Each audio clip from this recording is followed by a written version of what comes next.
Muitas graças, professora López Milá.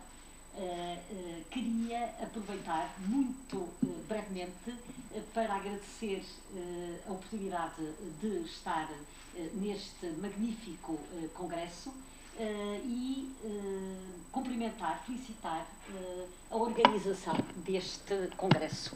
Também queria felicitar os meus colegas de painel pela consistência e pelo imenso interesse dos temas que escolheram tratar.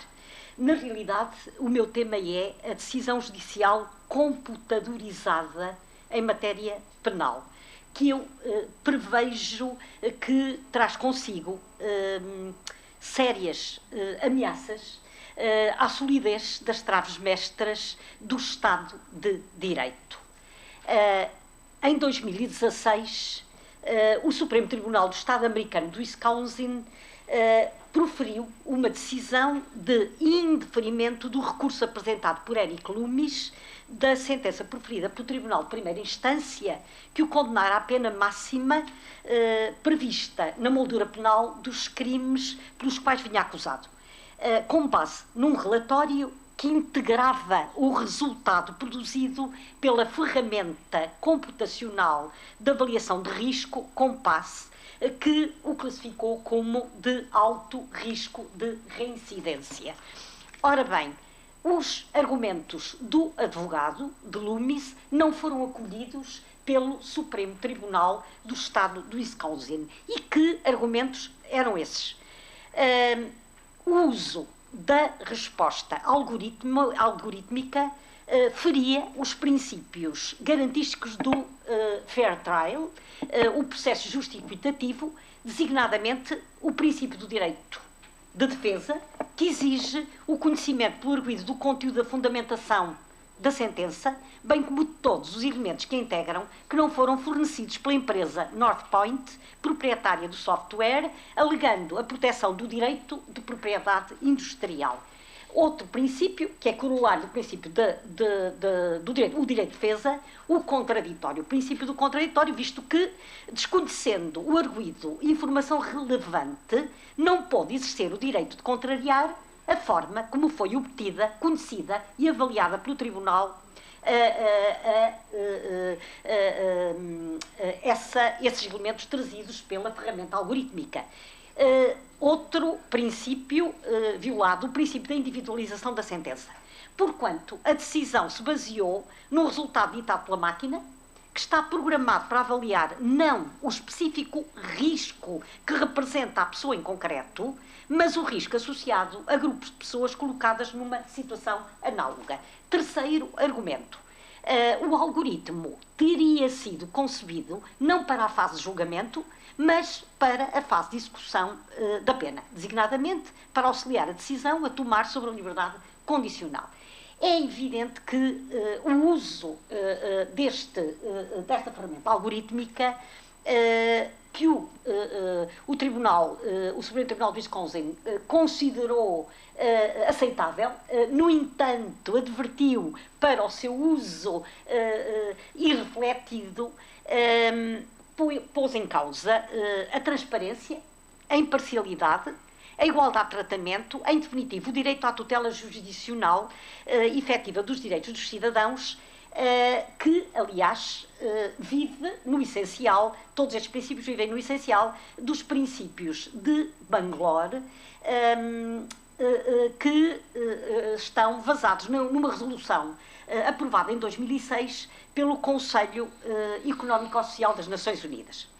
Ora, esta ideia de usar uma ferramenta algorítmica no processo penal vem ligado, sobretudo no mundo anglo-americano, a um conceito chamado justiça preditiva. A justiça preditiva, que aliás a Carta Ética Europeia relativa ao uso da inteligência artificial no sistema judicial considera um conceito ambíguo e que deve ser recusado. A justiça preditiva, como bem diz Sílvia Barona Vilar, tem pouco de justiça, no sentido mais nobre do conceito. e resulta de um casamento entre as estruturas automatizadas em expansão, cada vez mais sofisticadas, provenientes do setor privado, e as finalidades político-criminais securitárias que aspiram a identificar riscos e dar respostas eficientes, antecipando e prevenindo a sua concretização. E é aqui que surge o panóptico vigilante de algoritmos policiais ou polícias algorítmicas, que ao invés da racionalidade e eficiência, que é ilusória, produzem e reproduzem o tratamento discriminatório de grupos de população, matemática e estatisticamente classificados como perigosos, com base em algoritmos que não são neutros e produzem e reproduzem mecanismos de exclusão. Repito, violando princípios da igualdade e da imparcialidade. Atualmente há quem aspire não apenas ao uso de algoritmos para auxiliar a decisão que cabe ao juiz tomar, mas a substituição do juiz homem por o juiz robô. É evidente que por detrás desta aspiração, que não é exatamente futurista, encontra-se, em não pequena medida, o pensamento transhumanista, que idealiza um futuro radioso, em que todos os seres sencientes, humanoides, animais não humanos e as máquinas coexistem harmonicamente.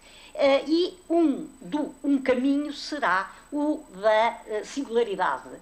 Temos aqui alguns arautos deste ideário, Kurzweil, Nick Bostrom. No âmbito do processo penal, onde se concretiza no cotidiano e exponencial do Estado a legitimidade de impor uma sanção penal a um cidadão que se traduz na restrição dos seus direitos e liberdades fundamentais, que o Estado de Direito Material e Democrático se compromete a respeitar e a fazer respeitar, considero inadmissível a entrega a uma máquina a função de soberania que é de julgar o conflito com origem na prática de um crime, decidindo sobre a culpa e sobre a sanção.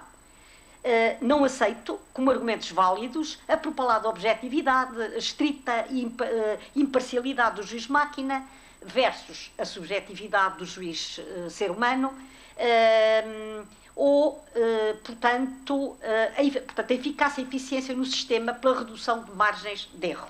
A decisão que põe fim ao conflito no processo penal e proclama a justiça do caso concreto só poderá, a meu ver, caber a um juiz humano, independente, vinculado à lei, à obrigação de isenção e imparcialidade, à obrigação de fundamentação da sua decisão, pela qual é responsável, num procedimento em que são imprescindivelmente cumpridos o direito de defesa, o princípio do contraditório, o princípio da publicidade, a garantia de transparência, os princípios da oralidade e da imediação.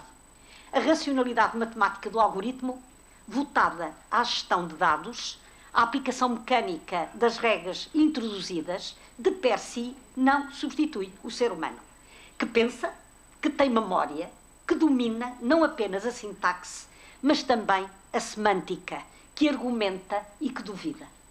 A máquina não pode captar a complexidade do ser humano, nem buscar, como juiz-pessoa, à luz das exigências da necessidade e proporcionalidade, o equilíbrio entre os interesses e valores em presença na situação. A busca do equilíbrio que integra o núcleo do ato de julgar. Só o juiz-pessoa estará habilitado em definitivo a efetuar o juízo ético de censura em que se traduz a culpa e avaliar a gravidade do facto praticado pelo arguido e, ponderando as necessidades preventivas, a identificar os fatores relevantes para a determinação da medida da pena. O ato de julgar, que afirma o direito do caso, deve configurar um ato de reconhecimento, como diz Paul Ricoeur, reconhecimento do arguido e da vítima, como cidadãos e como pessoas. Do arguido a quem se imputa a responsabilidade pela ofensa da ordem jurídica e pelo dano causado à vítima. No reconhecimento, reconstrói, restaura o vínculo à comunidade a que ambos pertencem, a vítima e o arguido. Uma pertença que significa a partilha de valores comunitários. Estou a terminar.